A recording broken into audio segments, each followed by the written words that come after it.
राजस्थान के दलितों में एक जाति होती है बेड़िया। इसका पुश्तैनी काम होता है अपने परिवार की महिलाओं से वेश्यावृत्ति करवाना। अब आप लोग सोच रहे होंगे कि क्या मैं भांग खाकर यह वीडियो बना रहा हूँ? बिल्कुल नहीं। इसकी सत्यता में मैं आपके सामने गूगल को लाना चाहूंगा। आप गूगल पे जाके इसे सर्च कर सकते हैं, बहुत सारे लिंक मिल जाएंगे। और पुश्तैनी वेश्यावृत्ति के बारे में आप यूट्यूब पर सर्च कर सकते हो, बहुत सारी डॉक्यूमेंट्री वगैरह वहां पे उपलब्ध है। वीडियो में आगे बढ़ते हैं। अगर आप बेड़िया के इलाके में शाम के समय जाएंगे तो आपको नुक्कड़ या फुटपाथ पर अकेले खड़े हुए बेड़िया दलित मिल जाएंगे, जो आपको अपनी बहन, पत्नी या बेटी के लिए रात का ग्राहक तलाश रहे होते हैं। बेड़िया अपनी लड़कियों को अच्छे से खिला पिला कर रखते हैं, क्योंकि लड़की जितना भरी भरी गदगदाई होगी उसका मार्केट में रेट और अच्छा मिलेगा। यह लड़कियां वेश्यावृत्ति अपनी माँ से सीखती हैं, उनकी माँ अपनी नानी से, और क्रम से सैकड़ों सालों से चलता आ रहा है। बेड़िया समाज से हिंदुओं की कोई जाति रोटी बेटी का संबंध नहीं रखती।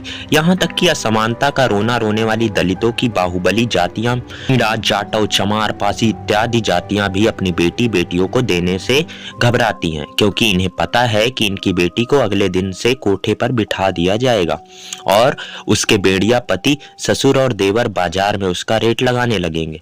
बेड़िया में छोटा बच्चा हर रोज अपनी माँ के कमरे में एक अजनबी को जाते देखता है।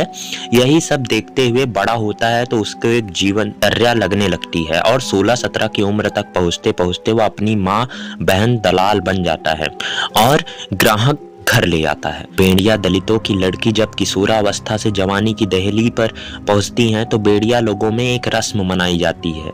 इसे नथ उतारना कहते हैं। नथ उतारने के लिए कई अधेड़ व उम्र दराज पुरुष आते हैं, क्योंकि उम्र दराज पुरुषों में नथ उतारना पुरुष के लिए गौरवान्वित होने वाली बात है। और इस बात का द्योतक है कि उस अधेड़ पुरुष में अभी भी इतना दमखम बाकी है कि किसी कमसिन लड़की की कौमार्यता को भंग कर सकता है। बेड़िया माता पिता अपनी बेटी की नथ उतारने के लिए ग्राहकों से भरी रकम वसूल करते हैं। वंदितों के अनुसार जब ताजमहल बन रहा था तब शाहजहां ने देखा कि कई मजदूर कुछ दिनों बाद काम छोड़कर चले जाते थे, जिससे को उन्हें चिंता हुई कि ताजमहल बनाने का कार्य पूरा कैसे हो पाएगा। तब शाहजहां के किसी हिंदू सलाहकार ने सलाह दी, बेड़िया जाति की महिलाएं मजदूरों को ताजमहल का काम पूरा करने तक रोके। फिर दिन ढलते ही राजमिस्त्री और मजदूर किसी न किसी बेड़िया दलित परिवार में जाकर उनकी महिलाओं से हम बिस्तर होते थे और अपनी थकान मिटाते थे।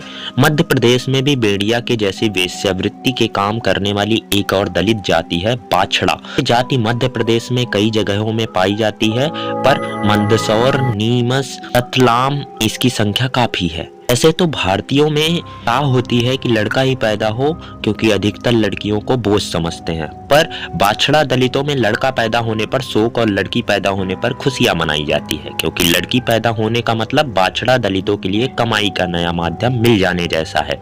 ज्यादा बेटियां का मतलब ज्यादा ग्राहक और ज्यादा पैसा। माता पिता अपनी बेटियों को 12-15 वर्ष की उम्र में ही देह व्यापार में लगा देते। बाछड़ा लड़कियों को उनके माता पिता साफ तौर पर निर्देश देकर बड़ा करते हैं कि किसी लड़के से प्रेम नहीं करेगी, लड़कों से दोस्ती और संबंध सिर्फ जिस्म बेचने के लिए रखेगी, क्योंकि प्रेम करने का अर्थ हुआ वह शादी करके घर बसा लेगी और कमाई का माध्यम खत्म हो जाएगा। यदि शादी हो भी तो माता पिता 15 से 20 लाख तक का दहेज मांगते हैं, जो कि हर बाछड़ा युवक के लिए संभव नहीं होता। यही कारण है कि कई बाछड़ा युवक आजीवन कुंवारे रह जाते हैं। बाछड़ा समाज में वेश्यावृत्ति इतनी गहराई तक फैली है कि वर्तमान में बाछड़ा समाज देह मंडी का पर्याय बन चुका है। अगला है कंजर जाति, भी वेश्यावृत्ति करने वाली एक और जाति है। कंजर शब्द की उत्पत्ति संस्कृत के शब्द कानंचर शब्द से हुई है, जिसका अर्थ है जंगलों में विचरण करने वाली जाति। क्योंकि ये जाति एक यायावर आवारा जाति है, इसलिए ये जाति किसी एक राज्य में केंद्रित नहीं है। कंजर शब्द बाद में गाली भी बन गया, जिसका अर्थ हो गया जंगली, अभ्यस्य संस्कारों की कमी होने वाले लोग।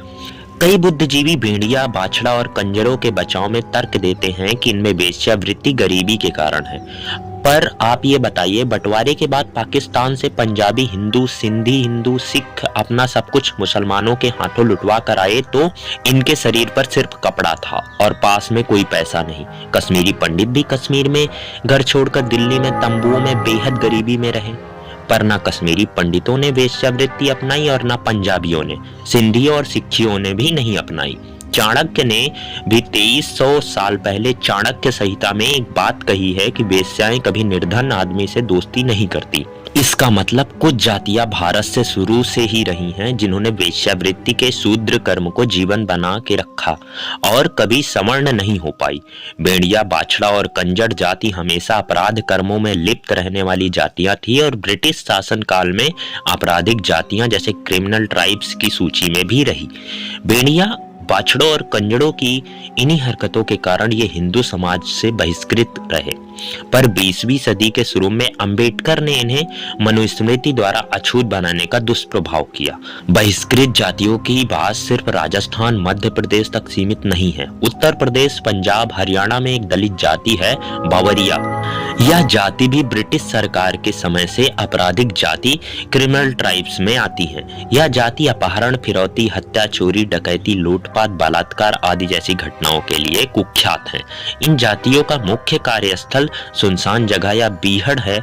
लखनऊ दिल्ली हाईवे पर यह जाति अभी लूटपाट भी कर रही है। ये सड़कों पर कीले बिछा देते हैं, उनके बाद कोई बस या कार पंचर टायर की वजह से आगे जाके रुकती है तो यात्रियों को बंधक बना के लूटते हैं और महिलाओं, लड़कियों के साथ बलात्कार करते हैं। किसी पुरुष से रोकना चाहा तो उसकी हत्या कर देते हैं।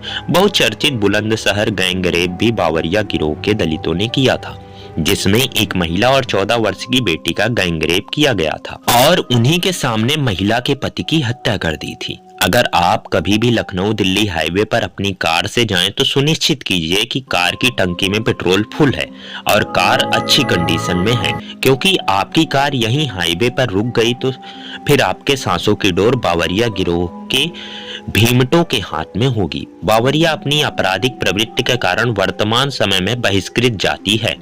हम कभी जानते हैं कि एक चंबल डाकुओं का इलाका हुआ करता था, पर सच तो यह है कि चंबल बहिष्कृत आपराधिक जातियों का इलाका हुआ करता था। इनका मुख्य पेशा था राहगीरों, सादियों, अमीरों, सेठों, हिंदुओं को लूटना। ये दलित डाकू अपने आप को सिर्फ इसलिए क्षत्रिय समझते थे क्योंकि इनके पास हथियार होते थे, इसलिए ये अपना सरनेम सिंह रखते थे। जिन्हें चंबल की आपराधिक जातियों की समझ नहीं, वे शोले फिल्म के गब्बर सिंह का चरित्र याद करें। गब्बर सिंह दलित आतंकवाद बेहतरीन चरित्र चित्रण है, जो रामगढ़ के लोगों से अनाज पैसा लूट कर खाता था। ये अपराधी जातियां कुछ काम नहीं करती थी, दूसरे का हिस्सा लूटकर जीवन यापन करना ही इनका पेशा था। वर्तमान समय के आरक्षण भी इनकी लूट का राजनीतिक रूप है और इन्हें लागू करने वाले भी गब्बर सिंह की मानसिकता के दलित हैं, जिनके हाथ में अब बंदूक नहीं कलम होती है।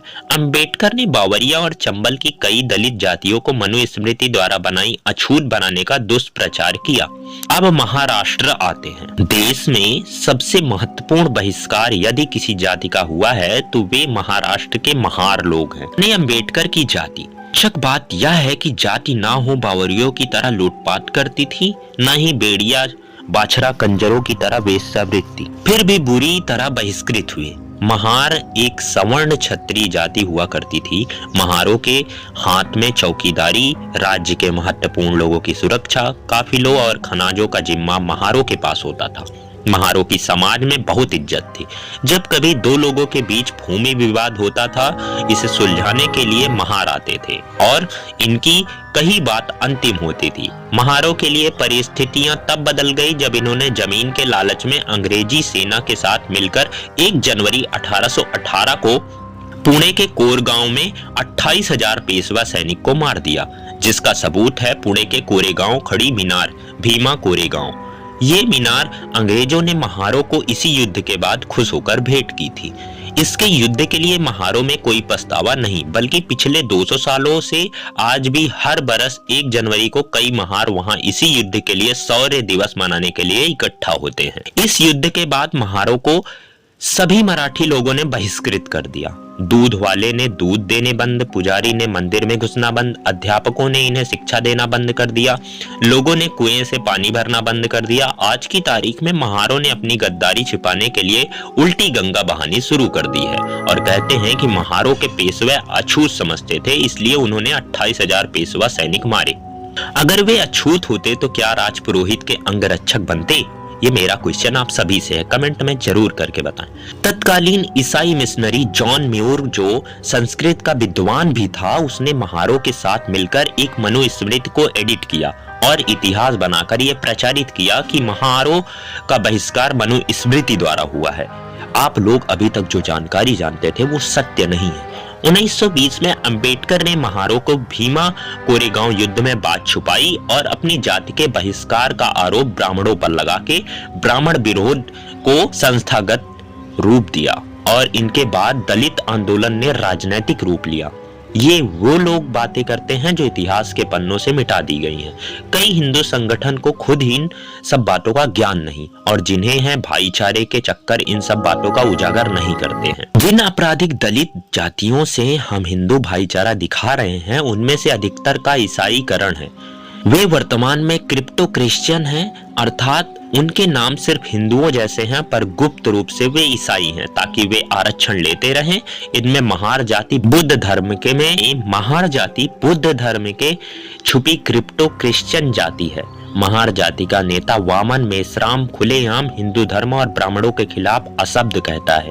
नागपुर के महार जिलाधिकारी विजय मानकर ने खुले मंच पर यहां तक कह दिया कि गीता को कचरे के डिब्बे में फेंक देना चाहिए। इन महार ईसाइयों ने बुद्ध धर्म को सिर्फ पंकर बनाकर इस्तेमाल किया ताकि वे हिंदू नाम बनाए रखें और हिंदू धर्म पर हमला करते रहें, क्योंकि हिंदू धर्म पर हमला ईसाई नामों से नहीं कर सकते।